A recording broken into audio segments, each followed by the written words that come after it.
नमस्कार दोस्तों। मरते हुए वीर कर्ण को महादेव जी ने गोद में क्यों उठा लिया था? ऐसा क्या कारण था जो महादेव जी ने वीर कर्ण को गोद में उठाया था? कहा जाता है कि वीर कर्ण रोजाना सुबह नदी के तट पर जाकर महादेव जी की भक्ति करते थे और रोजाना ही सुबह की टाइम पर वो दान भी करते थे। तभी से महादेव जी इनसे प्रसन्न होकर इनका साथ देते थे। हमेशा महादेव जी वीर कर्ण के रथ पर विराजमान होते थे और उनकी सहायता करते थे।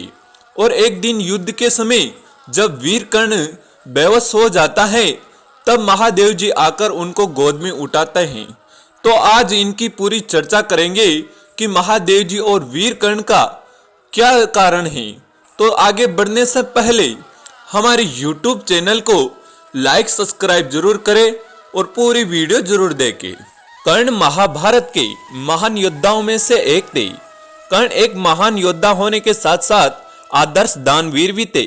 उन्होंने दान मांगने की इच्छा से आए हुए किसी भी याचक निराश नहीं किया। अपने इसी दान धर्म का पालन करते हुए उन्होंने इंद्र को अपने कर्ण और कुंडल दान में दे दिए थे, जो उनके पिता सूर्य देव द्वारा उन्हें जन्म से प्राप्त थे। कर्ण का संपूर्ण जीवन त्याग और बलिदान पर आधारित है। जन्म से लेकर मृत्यु तक की कहानी बहुत ही मार्मिक है। कर्ण को वासुसेन दानवीर कर्ण और आदेश सूर्य पुत्र कर्ण, सूत पुत्र, अंगराज कर्ण आदि अन्य नाम से भी जाना जाता है। तो चलिए जानते हैं दानवीर कर्ण की संपूर्ण जीवन परिचय। वीर कर्ण को बाल्यकाल से ही शस्त्र चलाने और युद्ध कला में रुचि थी, इसलिए उसे जिद्दी करने पर उनके पिता अधिरथ उसे गुरु द्रोणाचार्य के पास ले गए और जहां द्रोणाचार्य कुरु राजकुमारों को ही शिक्षा तथा और शस्त्र विद्या का अभ्यास कराते थे। अधिरथ ने द्रोण से कर्ण को शस्त्र विद्या देने का आग्रह किया, परंतु द्रोणाचार्य ने कर्ण को शिक्षा देने से मना कर दिया था। कर्ण को परशुराम का लगा था श्राप। बात उस समय की है जब कर्ण की शिक्षा अंतिम पड़ाव पर थी। एक दिन परशुराम कर्ण की गोद पर सर पर रखकर विश्राम कर रहे थे। तभी एक कीड़ा कर्ण की जांघ पर काटकर घाव बनाने लगता है। गुरु का विश्राम भंग न हो इसलिए कर्ण उस पीड़ा को चुपचाप सहन करता रहा, परंतु जैसे ही परशुराम जी की निद्रा जागे तो कर्ण उसे कीड़ा पर पैरों को कुचलकर मार डाला। परशुराम को यह दृश्य देखकर क्रोध आ गया और श्राप दे दिया कि जा कर्ण, तुम अंतिम समय पर मेरी विद्या का पालन करोगे लेकिन भूल जाओगे। और अंतिम समय में वीर कर्ण ऐसे ही युद्ध भूमि में कर्ण की विद्या परास्त हो जाती हैं, वो भूल जाते हैं।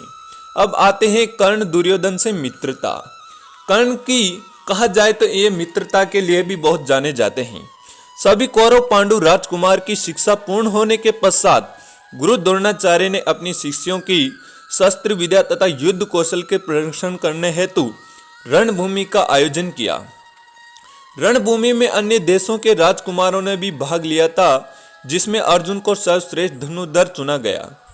तभी वहां कर्ण आ जाता है और अर्जुन के सर्वश्रेष्ठ धनुर्धर होने का विरोध करते हुए उसे दंड युद्ध के लिए ललकारता है। तभी कृपाचार्य ने युद्ध की अनुमति देने से पहले ही कर्ण प्रश्न किया कि तुम कहाँ के राजकुमार हो। ऐसे कहते ही वीर कर्ण का मस्तक नीचे हो जाता है। उनको सूत पुत्र कहकर ललकारते हैं और उनकी निंदा करते हैं। ऐसे वीर कर्ण थे जिनके बारे में बहुत ही दयावान